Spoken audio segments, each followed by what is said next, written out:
Regresamos a Despierta con CDN. Hoy en nuestra entrevista de medios conjuntos nos visita el presidente del Senado actualmente, Ricardo de los Santos, quien será nuestro invitado para esta entrevista de CDN y el Caribe. Ricardo, buenos días, bienvenido. Sí, gracias, buenos días Yolisa, buenos días Nelson, Alba, buenos días Héctor, Yanesi, buenos días al pueblo dominicano.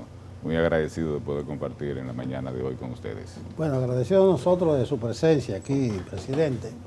Dice el refrán que escobita nueva barre bien. Usted está recién estrenado. ¿Cuáles son los planes inmediatos? Me imagino que la agenda priorizada, que nunca se prioriza y nunca se cumple. Sí, fíjate, nosotros siempre el Congreso tendrá su agenda priorizada, eso es algo de todo conocido. Con una gran cantidad de proyectos de leyes que tenemos en agenda. Ahora mismo en el Senado de la República tenemos 231 proyectos que están cursando en comisiones, de lo cual siempre hay esa agenda priorizada, pero en el caso nuestro, como presidente del Senado, de inmediato lo que hemos llegado es buscando la manera del fortalecimiento institucional. Ya la semana pasada hicimos un acuerdo con el Tribunal Constitucional, un acuerdo interinstitucional, precisamente para lo que es la capacitación tanto del personal legislativo como todos nuestros colaboradores dentro de la institución, y del mismo modo también ya hicimos un acuerdo con la Universidad Castilla-La Mancha para llevar a cabo una maestría tanto a legisladores como a colaboradores dentro del Senado. Es decir, que estamos concentrados en el fortalecimiento institucional, pero al mismo tiempo llevamos a cabo la agenda del día a día de todos los proyectos de ley que lleguen allí, tanto del Ejecutivo como de la Cámara de Diputados, como iniciativa de los legisladores. De igual modo, todo el que esté contemplado en la Constitución, que tiene potestad para llevar proyectos allí, pues son analizados, son discutidos en el Congreso. Bueno, también destacar que un Congreso, el Senado de la República, que yo conozca, más plural que haya tenido la historia en nuestro país. En el Senado hoy día tenemos la representación de 7 partidos políticos que tienen su representación en el Senado, lo que significa que hay que trabajar arduamente para la construcción de los consensos que allí amerita que se lleven a cabo en cada uno de los proyectos de ley. Don Ricardo, gracias por estar con nosotros. A propósito de prioridades, usted hablaba del acuerdo con el Tribunal Constitucional. Hay una serie de proyectos de ley que hacen falta para adaptar, ¿verdad?, a la Constitución y que no se le ha hecho mucho caso, plebiscito, referendo, una serie de cuestiones que tiene la Constitución y que hay que hacerle sus propias leyes. Eso está como parte de la planificación de esta presidencia del Senado. Sí, en esta gestión le vamos a dar seguimiento a todos esos proyectos de ley que son bastantes, lo que fruto de la modificación de la Constitución del 2010, pues tienen que ser adecuados a la Constitución. Y todos esos proyectos de ley, tenemos un equipo técnico que está trabajando para ver de qué forma nosotros podemos ir actualizando todas esas leyes con la Constitución. Eso es parte de nuestra tarea. Presidente, le ha tocado su gestión en un periodo que va a abarcar año preelectoral y también año electoral. Sabemos qué es lo que ocurre en ese periodo de tiempo en el Congreso. Los congresistas o son candidatos para la reelección o son candidatos para otros cargos o simplemente, como son políticos, van a trabajar, van a hacer campaña para los partidos a los cuales pertenece, y eso evidentemente se traduce en una baja en la productividad. Hemos visto algunas medidas del otro lado, del lado de la Cámara de Diputados, tratando de que se aproveche el tiempo de la mejor manera posible. En el caso del Senado, ¿qué usted ha contemplado para...? Sí, gracias a esto, fíjate, solo decir que no nos ha tocado un año preelectoral, sino un año meramente electoral, porque estamos a menos de un año ya para lo que son las elecciones, tanto municipales como congresuales y presidenciales. Pero nosotros fuimos electos, los actuales senadores, hasta el 16 de agosto del próximo año. Por lo que nosotros no debemos descuidar bajo ninguna circunstancia lo que son nuestras tareas, lo que es nuestro trabajo.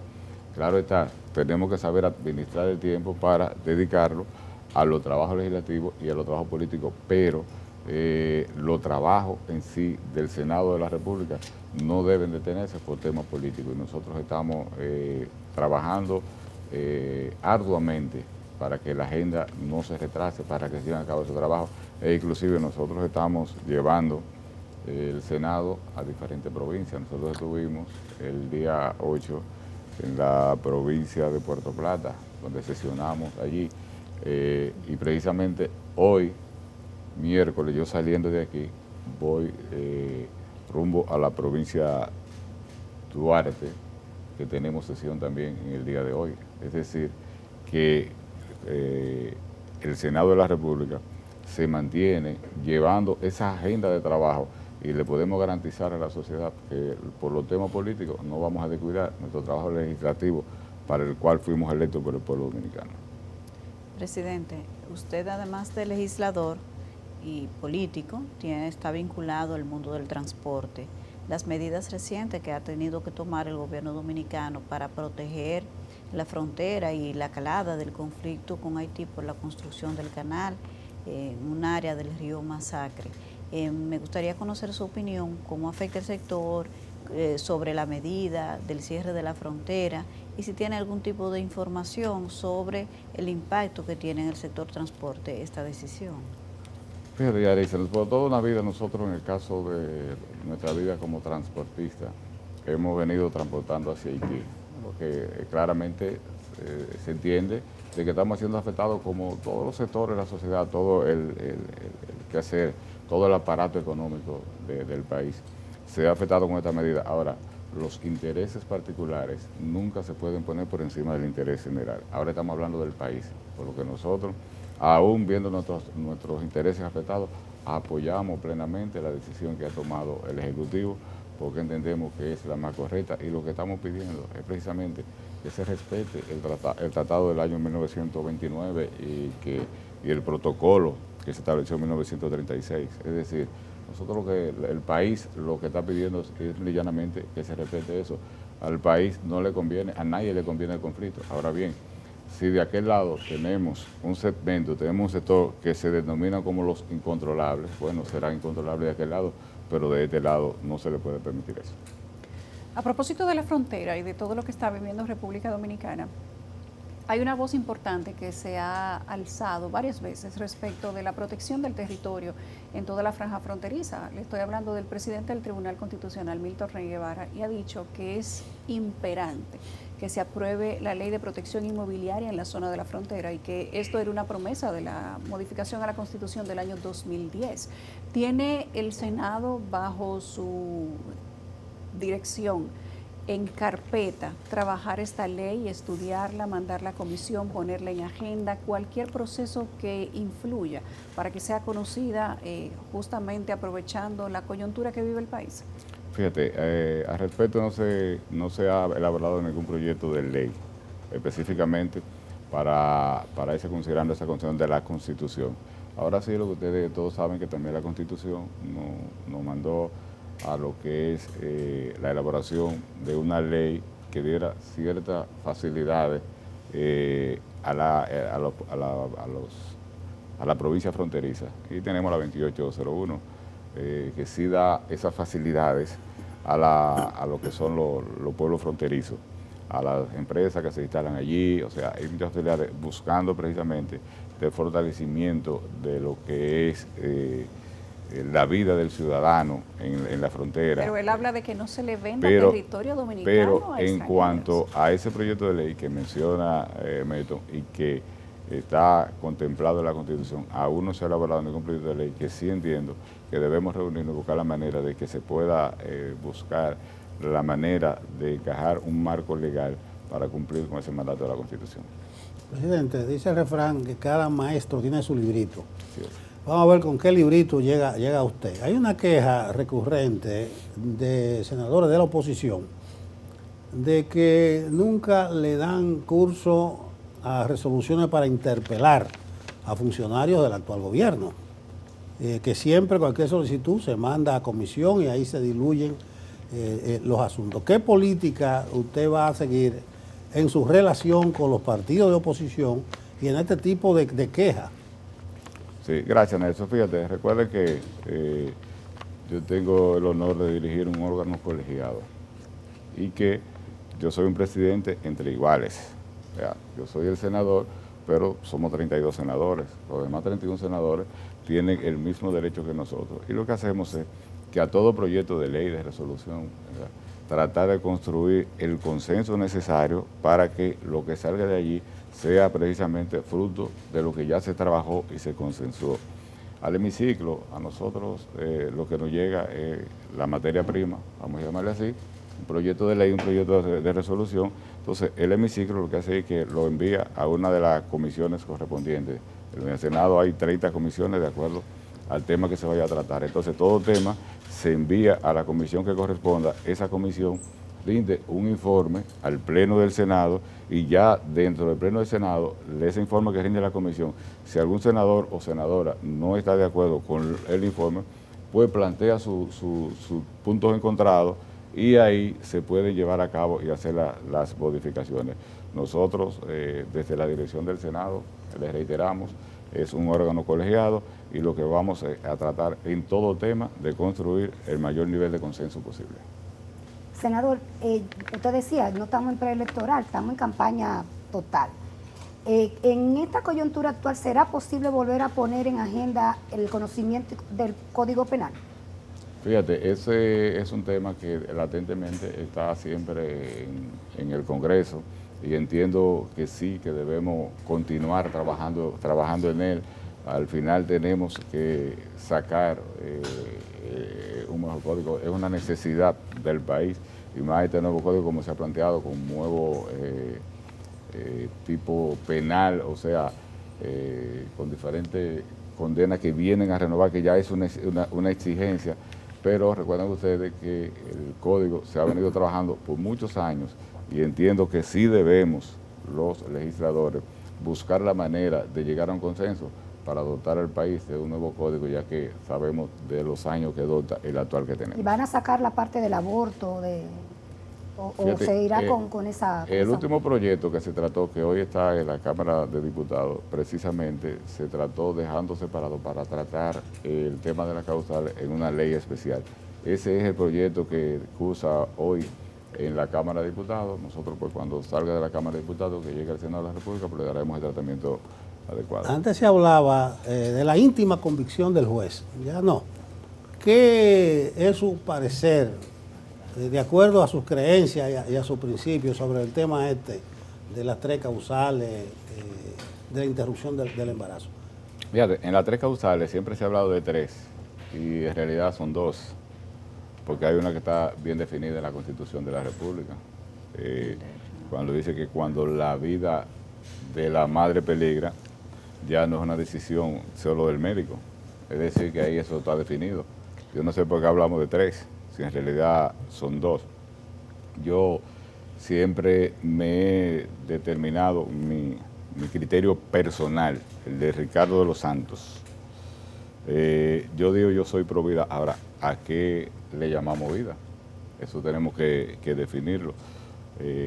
Yo soy de lo que entiende, y en otros países lo hay, de lo que es la interrupción hasta cierta semana de embarazo en el godo, porque de la vida, yo soy de lo que entiende que inicia y concluye cuando hay un paciente que está en coma, se le toma por lo menos el latido del corazón. Bueno, entonces debería ser la misma forma, pero eso es un criterio muy personal. Yo entiendo que nosotros debemos seguir trabajando con el código porque la sociedad necesita ese nuevo código. Senador, con su permiso, tenemos que hacer una pausa breve. Usted sabe que hay que cumplir compromiso aquí también, así como cumplen en el Senado. Pero ya regresamos con más preguntas para Ricardo de los Santos, presidente del Senado en este momento. Ya venimos. Regresamos a Despierta con CDN. Nuestro invitado el día de hoy para la entrevista de medios conjuntos de CDN y el Caribe es Ricardo de los Santos, presidente del Senado. Presidente, a usted le tocó jugar un rol importante como senador en la discusión y posterior aprobación de las reformas electorales. Me parece que en las 2 participó, ¿verdad? En la ley de partidos y en la ley electoral. Ha habido problemas con las 2 legislaciones. Se declaró inconstitucional en gran parte el contenido de ambas legislaciones, y en la práctica hay algunos aspectos que se entendían que se iban a poder aplicar y ha habido inconvenientes, incluso resistencia de los propios partidos. ¿Qué usted sugiere? ¿Cuál será el camino? ¿Se comenzará desde cero a tratar estas dos legislaciones, tomando en cuenta las experiencias negativas? ¿Qué se hará con relación a estas legislaciones tan importantes? La ley de partido político no recibió ninguna modificación, el tiempo no nos alcanzó, pero sí la ley de régimen electoral. Y la ley de régimen electoral hemos avanzado bastante en cuanto a ella. Bueno, que ha habido violaciones de los partidos políticos, bueno, yo digo que sí, por el tema de la publicidad y eso, pero eso inició muy a tiempo, y la Junta, cuando vino a querer reaccionar, tenía el país lleno de los diferentes partidos políticos. Hubieron partidos que iniciaron con una campaña de llamando a la inscripción, pero con toda una valla, desde muy temprano, desde el inicio, y desde ahí debieron tomarse los correctivos. Pero yo entiendo que sí, que la ley de régimen electoral, la nueva ley, hemos avanzado bastante. Aunque se decía que no, sí hay régimen de consecuencias planteados en la misma. Bueno, ya eso la Junta será quien lo determine, pero entiendo que tenemos una mejor ley que la que teníamos anteriormente en cuanto al régimen electoral. Presidente, continuando con el tema electoral, precisamente usted, Ricardo de los Santos, presidió la comisión que eligió los nuevos miembros de la Junta Central Electoral, y además usted es miembro de la dirección ejecutiva del Partido Revolucionario Moderno. Me gustaría saber si ustedes se sienten satisfechos con el trabajo que ha realizado hasta ahora la Junta Central Electoral, si tienen algún tipo de cuestionamiento, su evaluación, y si se sienten las garantías, sobre todo por las experiencias negativas que hemos tenido históricamente con el resultado de las elecciones con relación a la confianza de la población. ¿Se sienten satisfechos o tienen algún tipo de cuestionamiento al papel que ha desempeñado hasta ahora la Junta Central Electoral? Fíjate, yo creo que la sociedad, en sentido general, debemos apostar al buen trabajo de la Junta, que entendemos todos que van a hacer un trabajo ecuánime, un trabajo transparente, un trabajo digno en estos procesos que se avecinan. Yo entiendo que la Junta Central Electoral, a diferencia de que quizá en algo haya reaccionado tarde, pero nosotros confiamos en que esa Junta va a hacer un buen trabajo en los diferentes procesos que se avecinan. O sea, no tenemos la menor duda de que tenemos una buena Junta y que va a ser un trabajo a la altura de las circunstancias. Senador, usted tiene una doble participación porque además participa como senador de la República por el partido oficialista. La oposición y muchas voces de la sociedad civil organizada y no organizada dicen que los senadores y los diputados del PRM llevan el país como caña para el ingenio con la aprobación de los préstamos nacionales e internacionales. ¿Cuál es su opinión respecto del proceso de endeudamiento que lleva este gobierno? Fíjate, es bueno resaltar que de la carrera de endeudamiento que se habla de este gobierno, a diferencia de los gobiernos pasados, los préstamos en los que se incurre son para hacer inversiones. Y eso lo demuestra el hecho de que hoy podemos decir que aunque se vea esa carrera de endeudamiento con relación al Producto Interno Bruto, nosotros hoy podemos decir que la deuda ha bajado. La deuda nosotros la recibimos era un 61% del Producto Interno Bruto y hoy está en un 59%, lo que significa que lo que se ha hecho son inversiones de desarrollo en el país con los préstamos que ha hecho el actual gobierno. Senador, usted como figura pública resiste alguna pregunta de índole personal, claro, que vayan con su rol y con sus funciones. Yo lo escuché hablando a usted en la respuesta de la agenda del Senado en estos días, y este año y el próximo, y usted fue muy institucional. Ahí se le ve que usted no tiene el tigueraje de Pacheco. Pacheco dice, vamos a sesionar los martes nada más y la comisión de los lunes, porque todos sabemos que están en campaña. Esa es la realidad y es probable lo que vaya a hacer en el Senado. Pero tal vez usted no tiene ese desenfado de Pacheco. Usted es un hombre, parece mucho más sosegado, de bien, y aparentemente nuevo en la política. Entonces la pregunta es, ¿qué usted busca en la política con un hombre de éxito en el sector privado? Fíjate, yo soy de lo que entiende que todo lo que uno puede hacer pueda aportar a la sociedad, usted no puede quedarse con ello y ponerlo a la disposición de la misma. Nosotros hemos venido a la política, el destino nos trajo a la misma, nos sentimos satisfechos con el trabajo que hemos venido haciendo. Hemos sido un ente que trabaja en favor de la sociedad, eso nos ha favorecido bastante y hemos venido a la política a servir. Ese ha sido el objetivo nuestro. Todo el mundo sabe que no hemos venido detrás de un empleo, de un salario, ni detrás de un beneficio particular. Sí hemos venido a aportar a la sociedad en sentido general. Y por eso nos hemos dedicado a la política y hoy día tenemos trabajo social muy importante que exhibir, tanto en nuestra provincia como en el país. ¿Cuáles son sus referentes y guías en la política? Porque usted de reciente participación, 14, 16, usted no puede decir, yo vengo de la escuela de Peña Gómez, yo vengo de la escuela de Juan Bosch, tal vez de Hosto. ¿Cuáles son sus referentes, su inspiración en la política? Mire, precisamente usted mencionó dos personalidades que yo he sido un admirador de ellos, tanto de José Francisco Peña Gómez como de Juan Bosch. No hicimos carrera política en ese entonces, pero sí siempre le hemos venido dando seguimiento a sus ideales, sus principios, y nos identificamos bastante con ellos. Y le reitero, hemos venido a la política con la intención de servir, con la intención de darle un servicio, de ayudar a la ciudadanía y de representar a todo un pueblo que de una forma te elige para esa condición y hacer un trabajo en que la sociedad lo reconozca. Y detrás de eso andamos y gracias a Dios lo hemos ido logrando. Senador, usted quiere volver a ser senador por Sánchez Ramírez, me imagino que está en eso.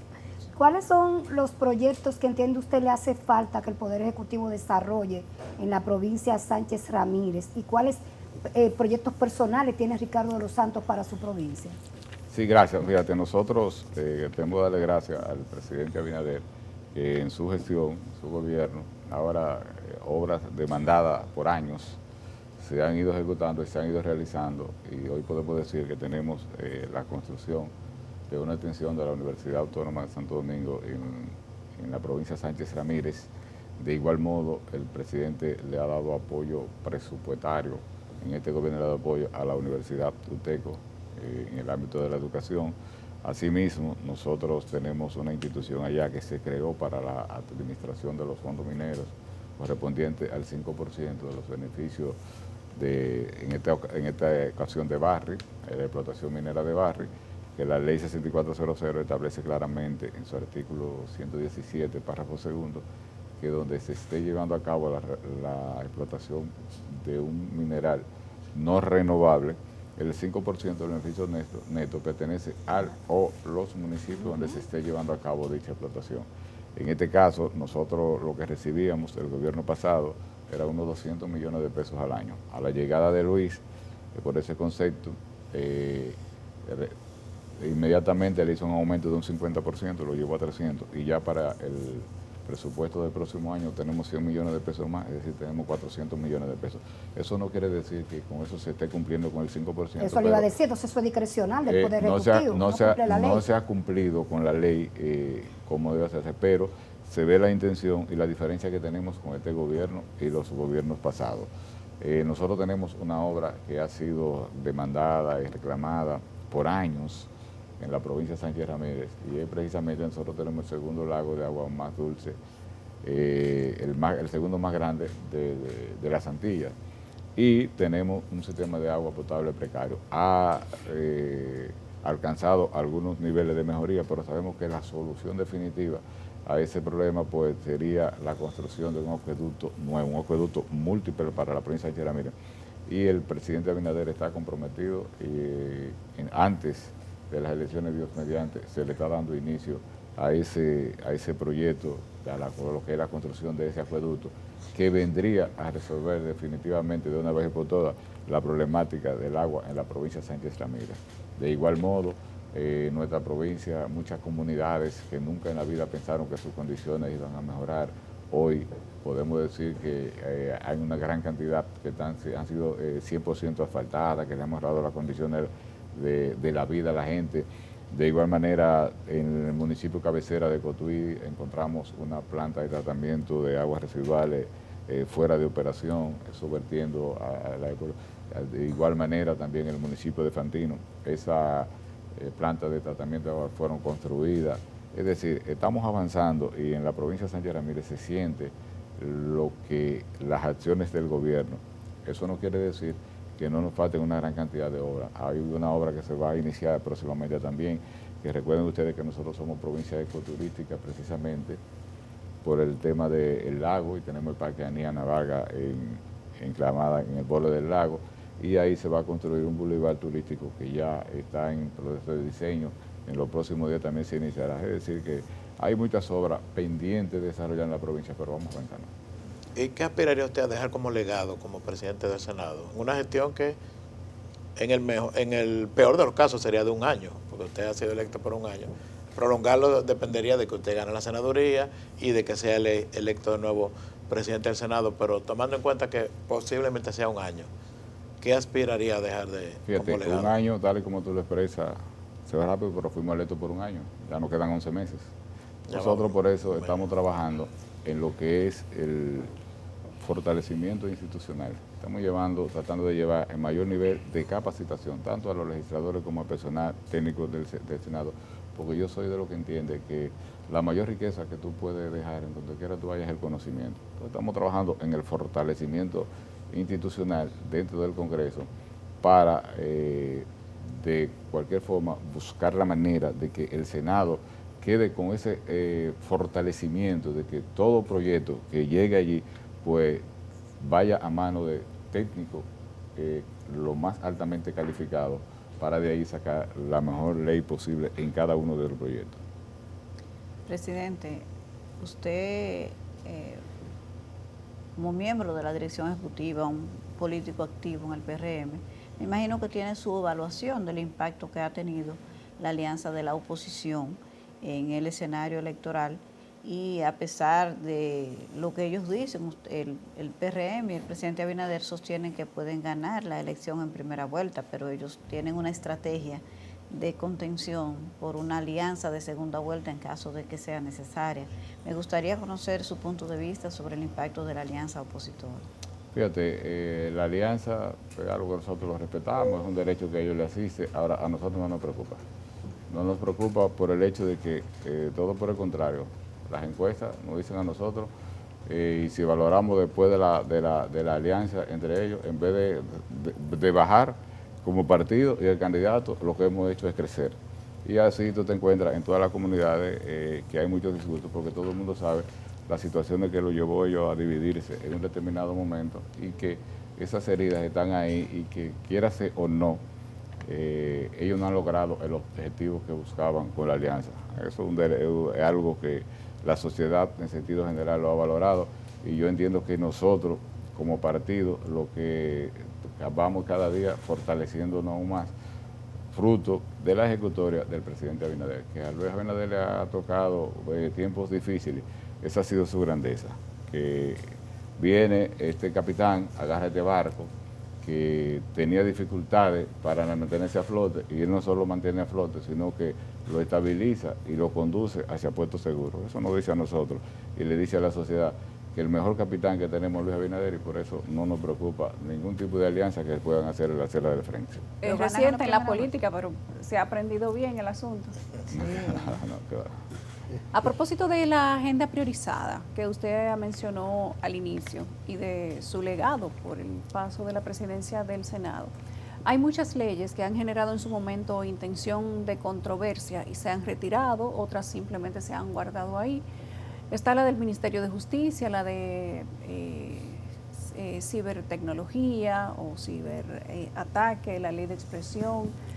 ¿Cuáles son, en su opinión, de estas o cualquiera que no esté entre las que le he mencionado, las que son importantes para usted, hablando de su carrera política y de su paso por la presidencia del Senado y quién sabe qué otra cosa después de que pase por este cargo? Sí, gracias, Yolisa. Mira, nosotros no podemos dejar de un lado un código civil que lo encontramos cuando nacimos como república. De cualquier forma, el Código Civil aunque es un código muy amplio, tiene 2.547 artículos. Es un código muy amplio, pero hay que trabajar, no importa las horas que haya que dedicarle, pero tenemos que tratar la modificación del Código Civil. De igual manera, como hemos hablado del Código Penal, también hemos hablado de seguridad social. Nosotros hemos hablado de la ley de agua, que son leyes que más da.